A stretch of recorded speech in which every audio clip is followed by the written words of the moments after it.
Gigafactory 2 may have some issues, some range tips from like Tesla, and a new Tesla app suggestion. This is Tesla Tidbits episode number 496 for February 15th, 2019. This show is sponsored by my supporter Richard at the sponsor tier level, and I thank him very much for his above and beyond support. We end the week on a bit of a sour note, and that's a look at the goings-on at the lesser-known Gigafactory, Gigafactory 2 in Buffalo. Clean Technica recently reported that the situation at the factory that produces Tesla's solar products is not only having production issues, but maybe having some employment issues. If you were unaware, Tesla received a pile of money from New York, $750 million to be exact, to renovate the factory for its use. In return, Tesla promised that it would provide 1,460 jobs at the factory by April 2020.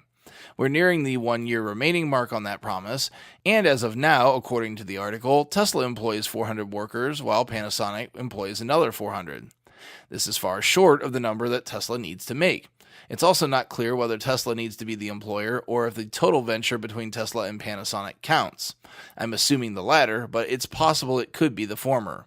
However, in light of this, it's reported that some positions were shed as a result of Tesla's recent layoffs, impacting that number negatively when they need to be adding to it. But that's not all.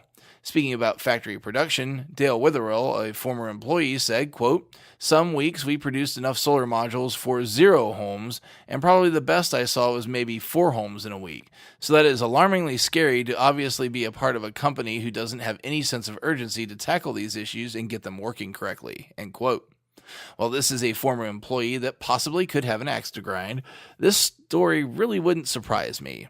The article even notes that solar installations for Q4 of 2018 were only 73 megawatts. Before being acquired by Tesla, Solar City, in what was considered a lean quarter for them, installed 82 megawatts in Q1 of 2014. We hear next to nothing on the solar side of the business, with the focus being on automotive and energy storage. What little we do hear is related to the ever-growing delay of the rollout of Solar Roof, and even those updates are few and far between. At some point, I suspect Elon's Eye of Sauron will turn northeast toward Buffalo. If a statement such as that one is true, Elon is not one to let it stand. Next up, I wanted to give a shout out to the Like Tesla YouTube channel. Kim recently posted a video containing tips to squeeze the most range out of your Tesla, no matter which model you drive. I wanted to call out a couple of these in particular. First, and the one that I shout from the rooftops constantly, is to slow down. I once did a protracted study in my Honda Civic that found even driving 5 miles per hour over the limit, in my case 70 and a 65, impacted my fuel efficiency by a whopping 20%. While mileage may literally vary in this case, the same principle applies. The faster you go, the more fuel you're going to use to do so, regardless of if you're spending electrons or burning dead dinosaurs. While the optimal highway speed is 55, it's obviously not realistic to be doing 55 in a 70, so don't be a jerk for efficiency's sake. However, it's perfectly fine to obey the speed limit and make sure you keep to the right lane for folks to pass you. This will not only keep you efficient, but will save you any speeding tickets you would otherwise have earned if the highway patrol found you flying by. Next up is a little known but very important one. Keep your tires properly inflated. For every 1 psi your tires are underinflated, Kim says you're giving up a 0.5% of efficiency. While this may not sound like much, 1% of the range in a Model 3 is 3.15 miles. If you're even 4 psi light, you're just throwing away over 6 miles of range for no good reason. So keep your tires topped up. Lastly, and most folks know this, the heater is your enemy. In Model S and X, the cabin heat is a 6 kilowatt drain on your system. If on a road trip, you're giving up a considerable amount of your battery capacity for every hour you're driving. A trick many owners employ is to simply turn on the seat heaters instead. Seat heat only costs 100 watts per seat to enable. If seat heating just isn't enough for you, if you own a Model S or X, you can enable range mode to drop that 6 kilowatt penalty down to 3 kilowatts. While the heater won't be as effective, you'll at least get whole cabin heating. Check out Kim's whole video for more tips and stats. And then lastly tonight, I wanted to give a shout out to the latest Tesla iOS app I've been playing with, called Stats for Tesla Model S/X/3. Full disclosure, the developer did reach out to me and offer me a code, so I did not purchase this app with my own money. and it is pricey at $15. However, I think this app is easily the best one I've used. If you're a stats geek, you're going to be in heaven.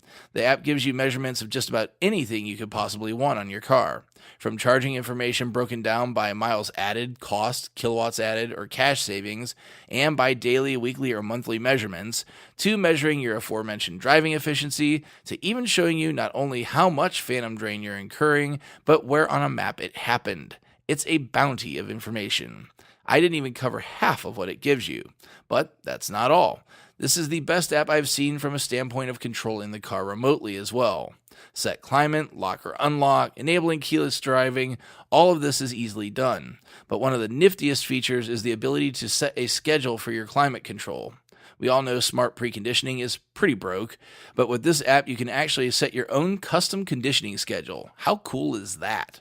The app also makes it easy to create Siri shortcuts to do most of the functions on your car, and you can, of course, select custom phrases to make them happen.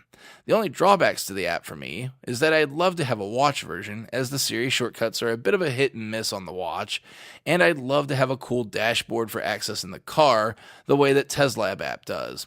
Being the stats dork that I am, I love having my near real-time current stats at my fingertips, and this is always on screen in my Model S. Other than those things, I highly recommend this app.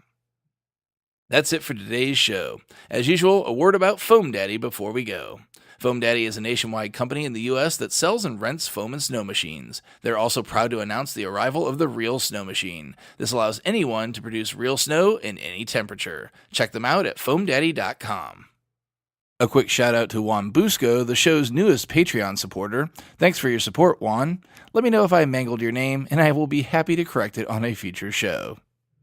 My many thanks as well to our super patrons supporting the show at the $10 plus level at patreon.com/Tesla Tidbits. They are John Waltauer, Drew Schuyler, John Waller, Ryan Scarborough, Lee Sweet, William Henry Crew III, Dorian Steve Guberman, Bruno Quindici, Joey Boots, Ralph and Cheryl Waterhouse, Adam Raymer Brown, Megawatt Photovoltaic Development, Todd Sullivan, Robert Healy, Mitch Long, Zortec LED Canada, Morven Ogg, Blake Thompson, Raymond and Deborah Malkowitz, T Sportline, Michael Pastroni, Travis and Cheyenne Rush, Cookie UK, Chris Hovis, Craig Murphy, and Vicky Kirk. If you have feedback for me, the best way to be heard is to tweet at Tesla Tidbits and use the hashtag AskTeslaTidbits if you'd like your question to be considered for the show. I may have a bit of a surprise for you next week, so stay tuned to the YouTube channel for maybe a little special video that might be coming out next week. I'll keep you posted. And until then, keep it charged and hit the road.